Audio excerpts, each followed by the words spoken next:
You're listening to the Monocle Daily, first broadcast on the 21st of June 2024 on Monocle Radio. Why would anybody give Donald Trump $50 million to do anything other than go away? The surprising and heartening endurance of the newspaper magazine supplement, and should men wear shorts in public where people can see them? Obviously not, but these topical discussion shows don't fill themselves. I'm Andrew Muller. The Monocle Daily starts now.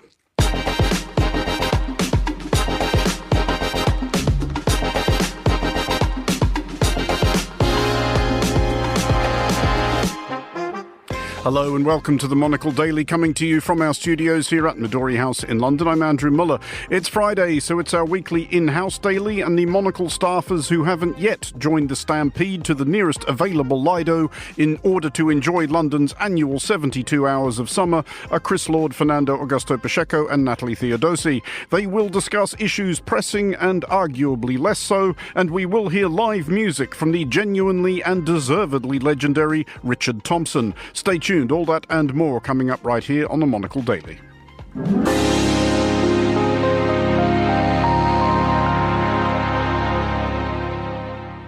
This is the Monocle Daily, and I'm Andrew Muller. First of all, an ancient adage of American politics holds that you dance with who brung you. Translated from the down-home vernacular, this is a way of suggesting that those who donate to office seekers are possibly not doing so entirely in a spirit of selfless public service. What, therefore, is billionaire Timothy Mellon hoping a $50 million donation to Donald Trump will buy, other than every biscuit in the prison commissary? I'm joined now by Monocle's US editor, Chris Lord. Chris, $50 million sounds like a lot of money to give anybody, especially to a convicted criminal. Let's just look at Timothy Mellon and where this money is going. I mean, as you say, $50 million to Donald Trump. He's also given money to the Robert F. Kennedy Jr. campaign as well. He's someone who clearly likes to spend in the fringes a little bit, and he likes to sort of push things out a little bit there. I think that his interest, fundamentally, like a lot of Wall Street, is this growing view amongst a lot of big investors who simply feel that the way the country is being run is running it off the rails, with high taxes, with what's happening at the southern border, all those key touch points that are being talked about on Wall Street.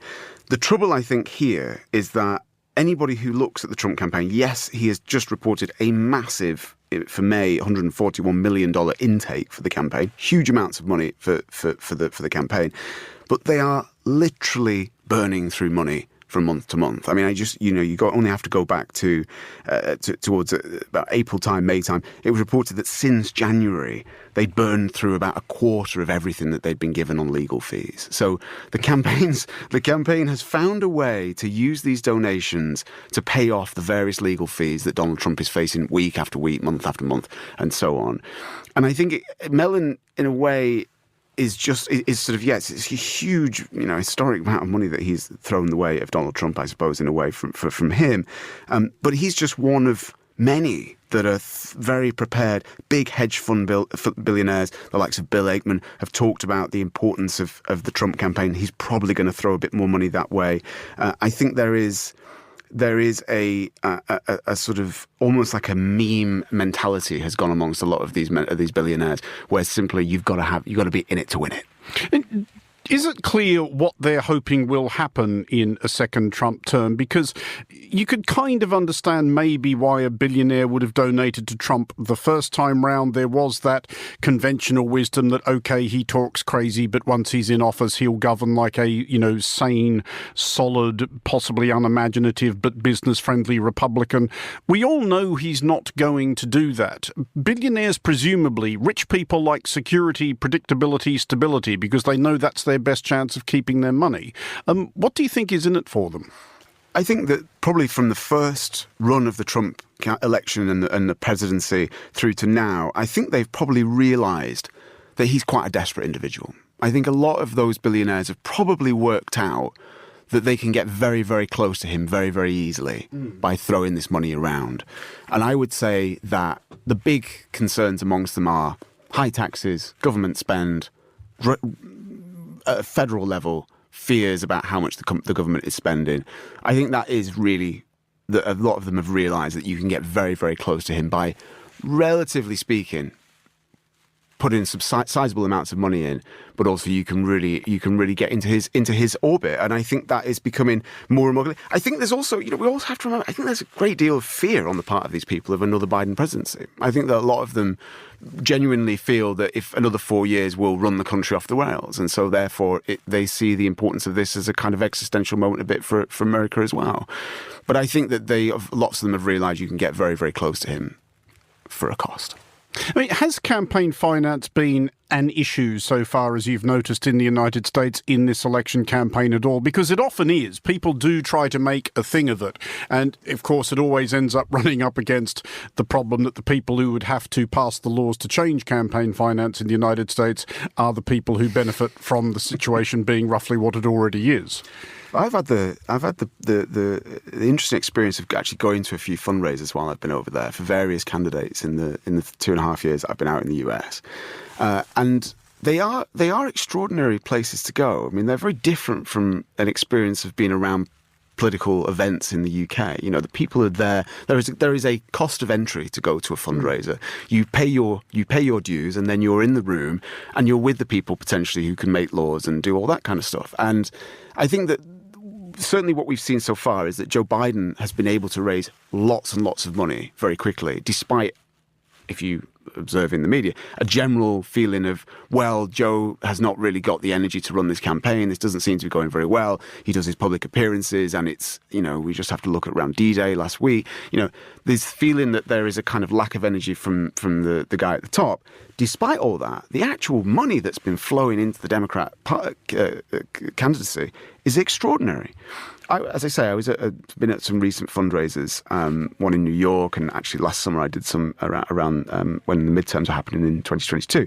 And what you hear, certainly on the Democrat side when you do it, is the strength of feeling around the existential moment that America is in. And I think as a sort of person looking at this election every day and sort of reporting on it and thinking about it, you don't quite grasp how those who are very close to the machinery of the Democrat Party, enough to write checks, how fearful they are that if Biden doesn't get in for another round, as that was put to me at one fundraiser, we won't have another election next time. Now, that sounds extraordinary and extreme, but that's actually kind of the energy that's going around in some of these circles that are historically very close to the party, the ones that write the big checks. And so to when you hear that, you think, no, come on, surely not. But actually, no, and that's what's motivating a lot of that big money flying around. So to answer your question, Andrew, how much is it driving it? The one thing I would say, Trump was just had a fundraiser in London just a couple of weeks ago. I mean, in London, he's been trying to raise money as well.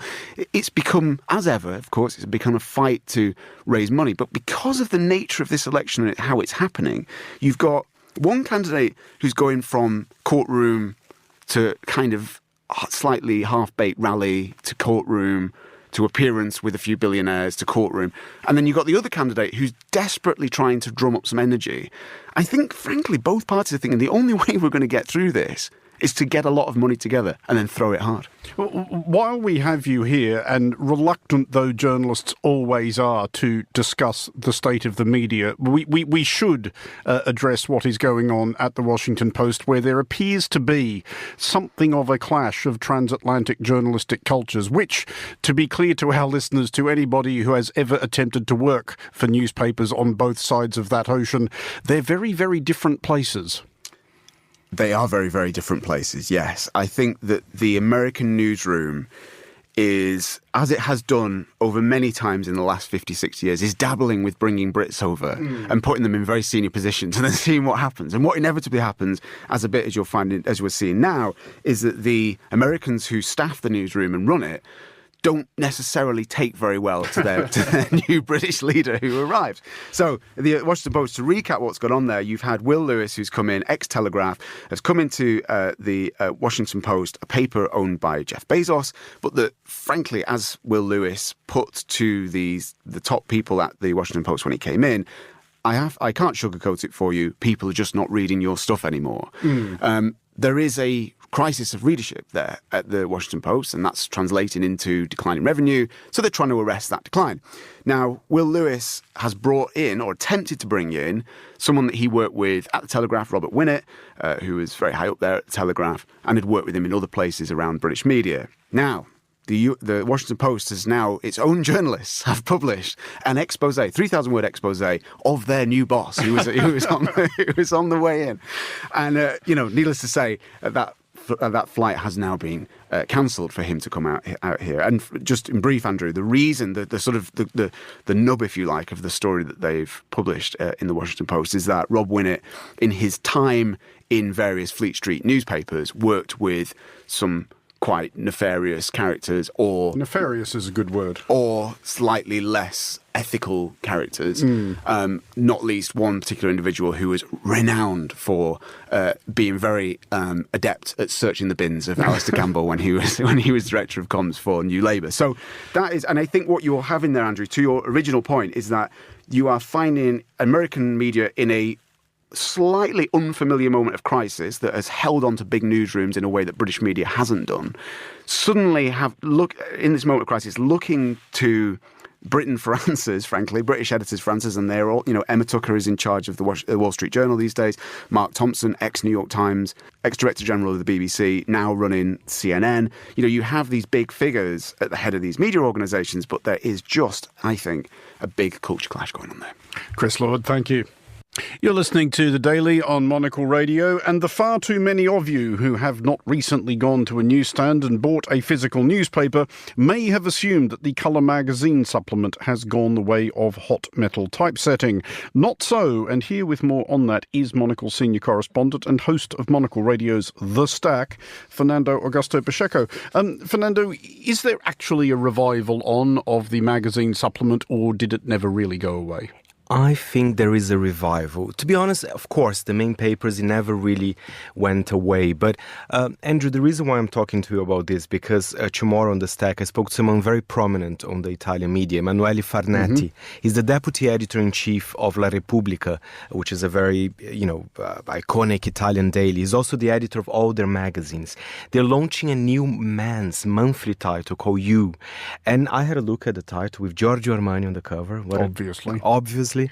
Almost 300 pages. So this is a very confident launch. And I've asked Emanuele, what's going on? Do you genuinely think there is a revival of sorts?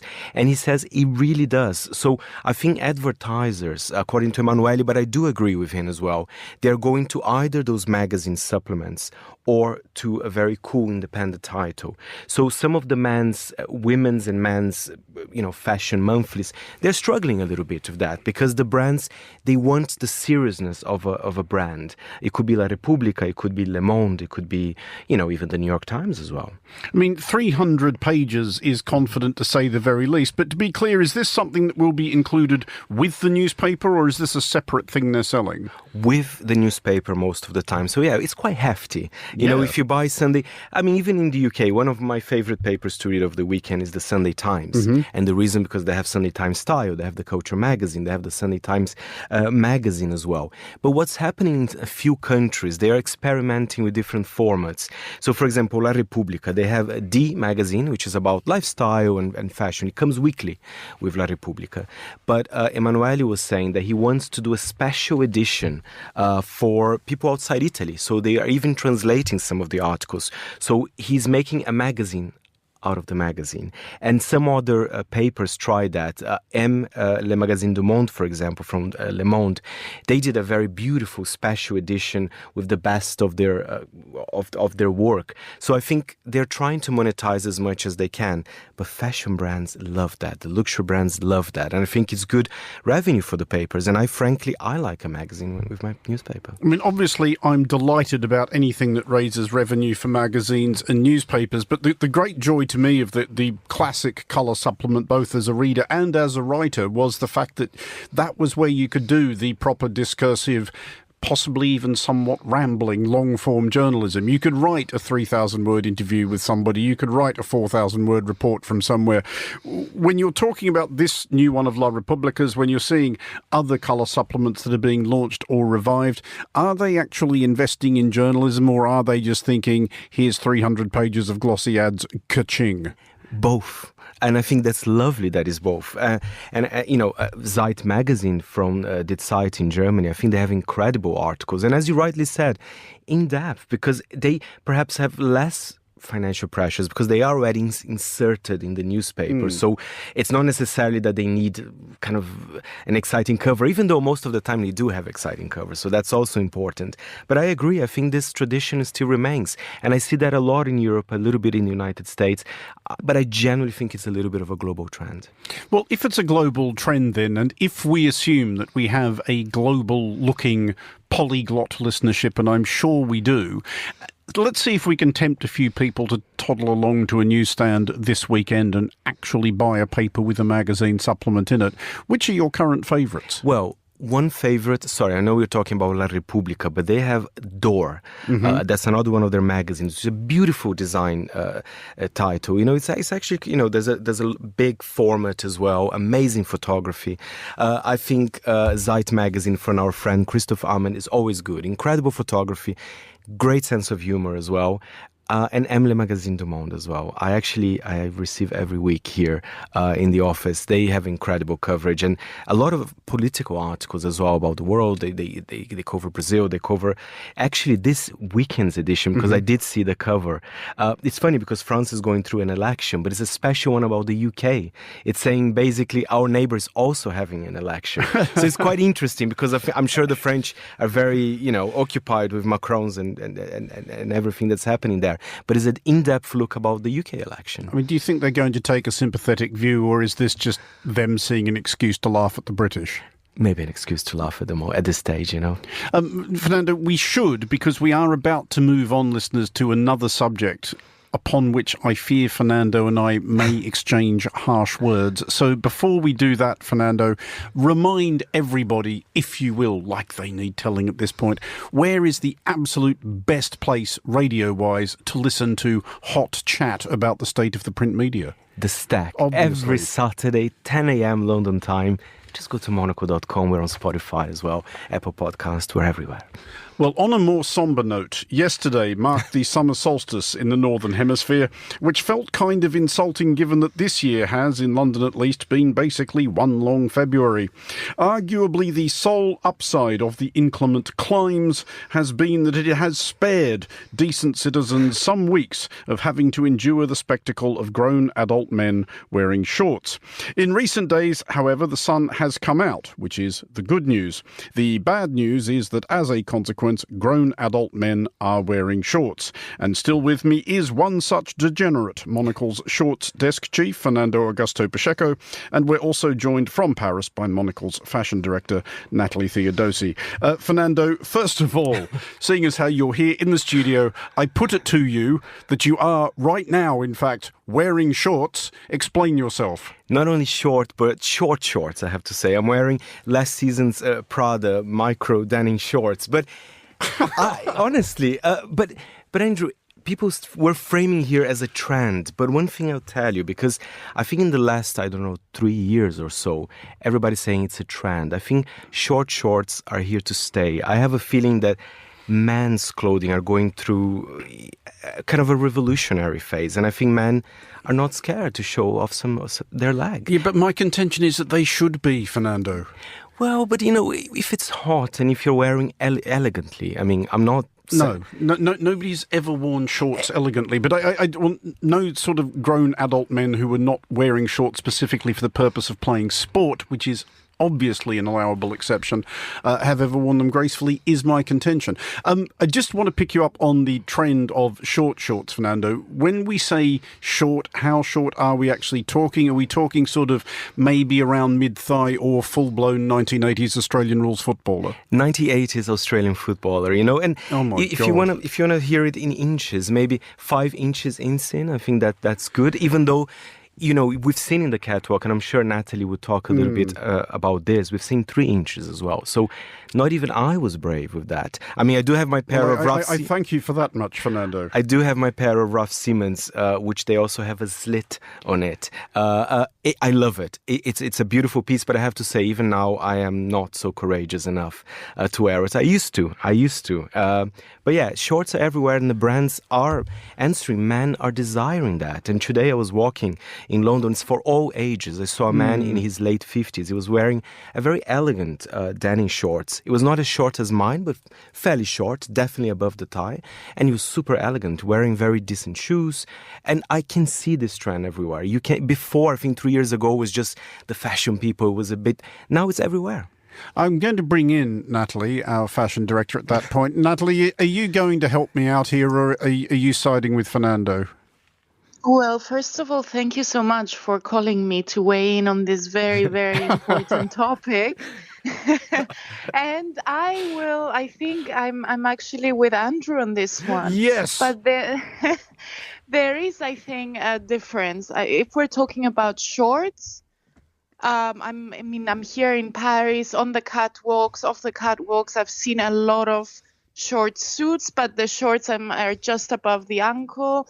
They're linen, they're cotton, they're breezy, so comfort is not an issue. I'm all up for that.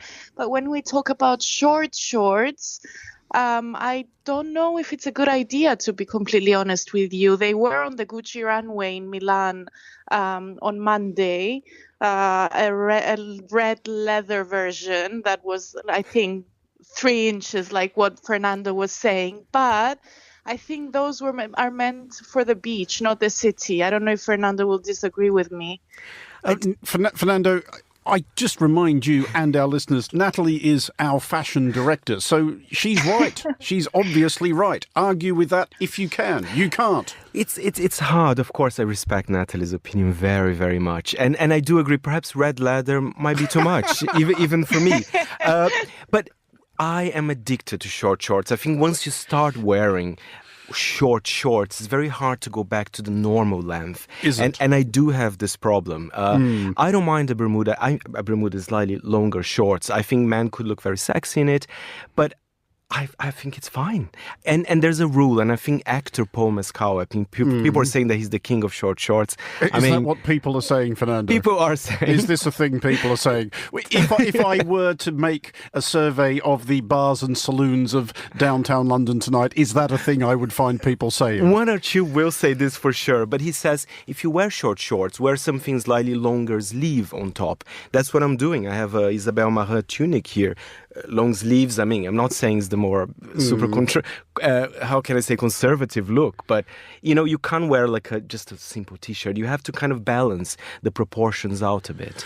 Natalie, let's try to be reasonable about this, just for fun. I'd be interested to know what trying to seem reasonable would feel like. It's an overdue experiment. Is there a way, do you think, that if men must inflict their shorts on the general public, they can do so with an amount of, well, let's I think swinging for style is possibly optimistic. Let's go for dignity here. So I would say maybe Paul Mescal's tip is a good one. Go for something a little bit longer sleeved or a little bit more covered at the top. And my kind of plea would be to stick with at least 5 inches, not 3, especially if you're in the city. If you're on the beach, you can do whatever you want, but in the city, it just looks a little bit odd. I mean, we're saying it is a trend among fashion people, and having been at the shows like the whole week, I have seen a lot of people kind of wear them with a big blazer on top, and if it's kind of like cotton shorts that resemble boxers, it to me just looks like you've forgotten your pants. So balance out proportions, but don't go overboard, and not too short for the city would be my tip. Unless you're Fernando, because I think he can pull off anything, can't he? But I'll make an agreement with Natalie. 5 is fine by me. I mean, I wouldn't come to Monocle. Let's meet in the middle, Let's meet in the middle. 7 is a bit too long. 5 is great. That's what I'm wearing now. 5, it's good. So very many double entendres. I am rising heroically above at this point. Are you going to be trying it out, Andrew? What are your thoughts? That's a whole other raft of double entendres I'm going to rise heroically above there, Natalie. Fernando, can we at least agree, even if we cannot on shorts, that as the days grow warmer, there is absolutely no excuse for men wearing singlets on the tube? I agree. There we go. That's absolutely fine. Natalie, can you join in on that one? 100%, yes. Okay, well, That's one thing we agree on. on that heartwarming note of concord, Natalie Theodosi and Fernando Augusto Pacheco, thank you both. And finally, on today's show, live music, and live music at that, from one of the most influential figures of the last half century or so of British folk and rock, and possibly the guitarist most regularly cited by other guitarists as the kind of guitarist they wish they were.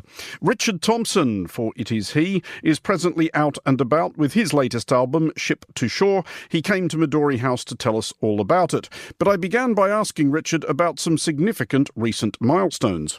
First of all, a belated happy 75th birthday. Yeah, a bit late, but thank you anyway. There is, of course, now such a hefty back catalogue that the various anniversaries do come thick and fast. I'm just wondering, do any of them register with you? It's 55 years this year since that trio of Fairport Convention albums, Legion Leaf and Unhalf Bricking and What We Did on Our Holidays. Release schedules really were different then, weren't they? And it's 50 years since I Want to See the Bright Lights Tonight. I mean, these things do get noticed, but do they register with you? Bright Lights I noticed because there are a bunch of reviews in strange places, like the New Statesman. I thought, funny, reviewing the New Statesman, which was said nice things. But that's a record I like. It's a record I'm proud of. And I think it is a good record. It got neglected at the time, as they usually do. And, at some point in the digital streaming age, people started to notice that record. And they noticed, John Martin and Nick Drake and people, lots of the wonderful artists from the 60s who at the time didn't sell a lot of records. I mean, you did touch on that period in your memoir, which came out a few years ago, Beeswing, which I think covered 67 to 75. But when you reflected on that period from quite a distance, did anything about telling your own story to yourself surprise you? A lot of things surprised me, yeah. It's a bit disturbing to go into detail in that way, because there's some things that you rerun in your mind or in an interview or something all the time, and you think about those. But then when you have to deal with the other stuff, it's quite hard. It's quite hard to deal with the darker stuff, stuff you really don't want to look at, but you have to look at because, you've got Faber on the phone saying, where is it, So, yeah, it was tough. We had an accident in '69 that killed our drummer. And that's something that was so traumatic at the time. But in a sense, we didn't deal with it the way you would deal with it today. You say, okay, you need to go to therapy, you need counselling. In those days, I was like, well, it's not long after World War II. We were all traumatised. We all had bombs dropped on us. Pick yourself up and get on with it. Stop being flaky or something. In retrospect, that was very difficult for us, and I think as a band, Fairport made bad decisions for the next couple of years. Really, where the band kind of broke up, people left, but I think we were all suffering. A question I have, and it does pertain to something we were discussing briefly before we recorded this. It is the frets and refrains. It's the guitar and songwriting camp that you teach at, along with your son Teddy Thompson and your grandson Zach Hobbs. Yeah. I'm just putting this to you because it's been a pet contention of mine for a long time that to a certain point you can probably teach most people to be vaguely competent at most things, but with something like playing the guitar and writing songs, and if you don't know the answer to this question, I don't know who does. Can you teach all of it? There's got to be something you've either got or you haven't got, because it's not hard to teach someone to play three chords. It's not hard to teach them to rhyme street and meet and walk and talk. But not everybody can play the guitar very well, and not everybody can write a song that anyone remembers 5 minutes from now, never mind 50 years. No, I think we teach philosophy, actually. I'm not sure what we actually teach notes. Guitar, you can to an extent say, your fingers are too far behind the fret. Just move those up a little bit and everything will be much sweeter. So, yeah, you can teach guitar to an extent. And also there's mechanical things on the guitar, like, claw hammer guitar playing or something, where you can say, okay, here's the pattern. So just get used to playing that and copy me on this if you want to, Songwriting is kind of a bit more abstract. I think what you can teach is how do you get to that place where inspiration lies, where creativity is grabbable. You can pull it down from the sky, or you can lower the bucket into the well and pull out something tangible. And in that sense, it's difficult. And in that sense, you say, okay, here's Hank Williams, here's Ewan McCall, here's what they do for inspiration. And you also say, go away and write a song tonight, and it's only got you're only allowed 2 chords, and it's a song about about breakup or something. And when they come in the next day, then you can say, okay, have you thought about adding a bridge to that song? Have you thought about taking that line out and changing it for something a little bit stronger? You got a whole verse there that's just waffle. Why don't you get more to the point? You can do that kind of thing, and I think in a sense that's more useful. But as you say, it is kind of unteachable. But you can definitely teach people courage. Mm-hmm. Don't be afraid of being creative. That's a big one, I think. It's a wonderful world. The creative world, to be a creative person is a wonderful thing. And all human beings are capable of that to some extent. So, so sometimes sidestep the logical brain. You're going to play for us, I guess, a recent lesson in songwriting, at least as you've come to teach it to yourself. This is Old Pack Mule. Introduce it if you would. Okay, the hardest thing is to teach yourself how to write a song. This is a song, well, you can take it anywhere you want. It's a song about, like a mule being worked to death. It's a political song. It is a sociological song. I'll leave that to the interpretation of the listener. This is the Old Pack Mule.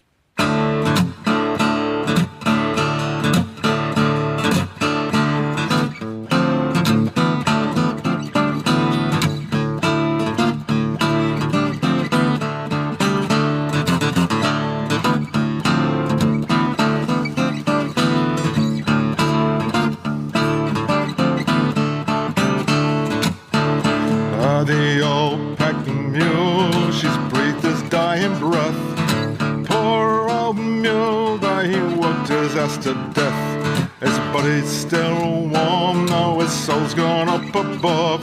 So sharpen up your knives, boys, or shall we carve him on? And who wants his hooves, we'll melt him down for glue. We'll suck the marrow from his bones and skin the bugger too. And who wants his tongue that made a bloody row? He screeched and he humped, but death has dumbed him now. Oh, it's hard times and hungry times, there's nothing left to eat. I'd stab my neighbour in the back for a little bit of meat. It's hard times and hungry times, oh, wouldn't it be kind to save a little something nice for them that's left behind?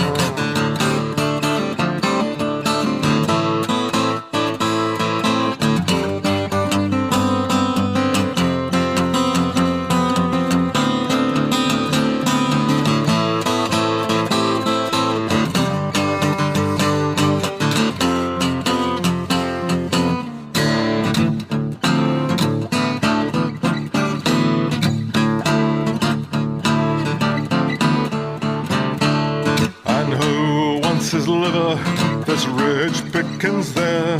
We'll chop it up and carve it up, and each shall have a share. And who wants his brain, that silly poor old dunce?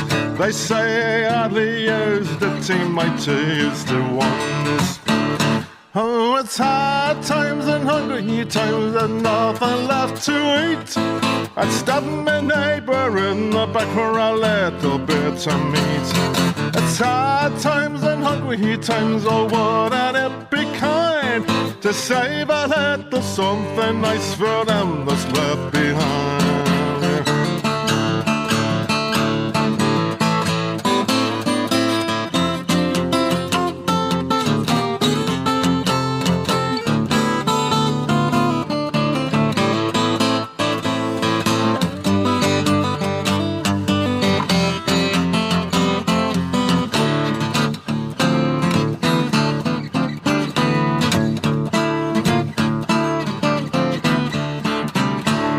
The old pack mule, his breath is dying breath.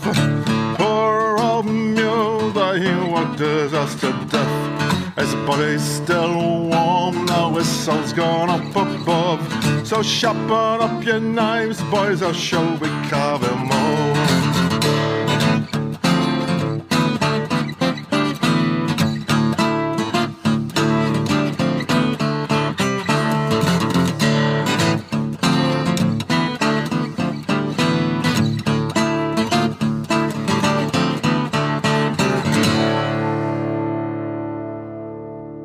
That was Richard Thompson, no less, right here in Studio One with Old Pack Mule from his new album Ship to Shore. Richard is playing in the United States later this month, and his next acoustic guitar and songwriting camp begins in upstate New York on July 8th. Dates and tickets are at richardthompson-music.com. That's all for this edition of the Monocle Daily. Today's show was produced by Henry Ree Sheridan and researched by Gunnar Grunlid. Our sound engineer was Sarah Nichol. I'm Andrew Muller here in London. The Daily is back at the same time on Monday. Have a great weekend, and thanks for listening.